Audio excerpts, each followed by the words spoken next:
चित्रकूट के आसपास के अनेक दर्शनीय स्थलों में से एक धारकुंडी की आज हम सैर करने वाले हैं। नमस्कार, आइए चलते हैं। चित्रकूट से कुछ किलोमीटर की दूरी पर स्थित यह आश्रम अपने आप में अनूठा है। यह अघमर्षण कुंड के पास ही स्थित है। आध्यात्मिक साधना, तपस्या आदि से जुड़ी हुई यहाँ की अनेक कहानियाँ प्रचलित हैं। यह अपने आप में एक बहुत ही विस्तृत परिसर है और यहाँ पर अनेक तरह के कार्यक्रम आध्यात्मिक व सामाजिक संचालित किए जाते हैं।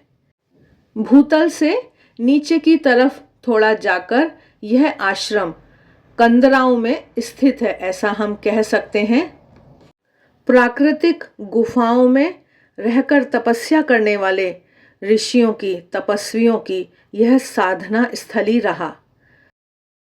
गुरु पूर्णिमा आदि कुछ विशेष अवसरों पर यहाँ पर बहुत ही भव्य विशेष कार्यक्रम आयोजित किए जाते हैं। जनमानस की इस आश्रम के प्रति भक्ति व श्रद्धा देखने योग्य है।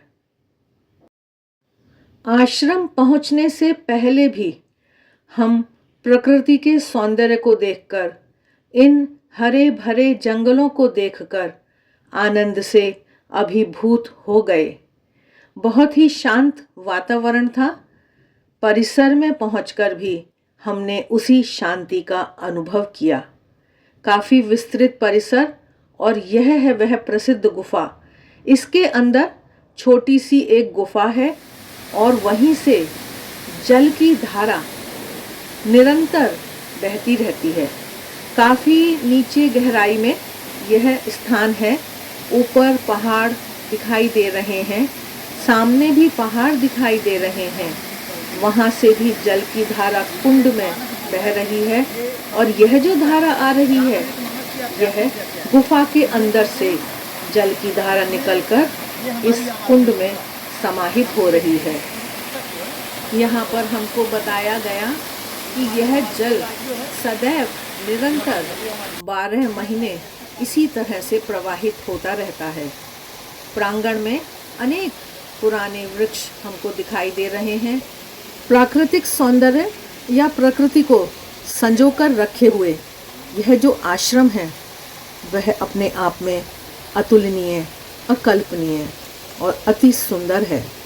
यह जो जल की धाराएं पहाड़ों से निकलकर इस कुंड में मिल रही हैं, यह दृश्य देखकर आपको भी उसी आनंद की अनुभूति हो रही होगी जैसी हमने करी थी। इन्हीं यादों को, इन्हीं दृश्यों को मन में संजोए हुए हम निकल पड़े अपनी यात्रा पर आगे की ओर। रास्ते की हरियाली और विंध्याचल पर्वत श्रृंखला की ये पहाड़ियाँ हमारा मन अपनी ओर आकर्षित कर ही रही थीं कि तभी अचानक हमारी भेंट होती है ऐसे एक झुंड से जो अनायास ही अपनी ओर हमारा ध्यान आकर्षित कर लेते हैं। इस रास्ते में, इस यात्रा में हमने अनेक स्थानों पर गायों के झुंड देखे। कहीं कहीं पर गौशालाएं भी देखीं। इन सुंदर हरे भरे रास्तों में चलना कितना सुखद प्रतीत हो रहा था। आशा है आपको भी यही अनुभव हो रहा होगा।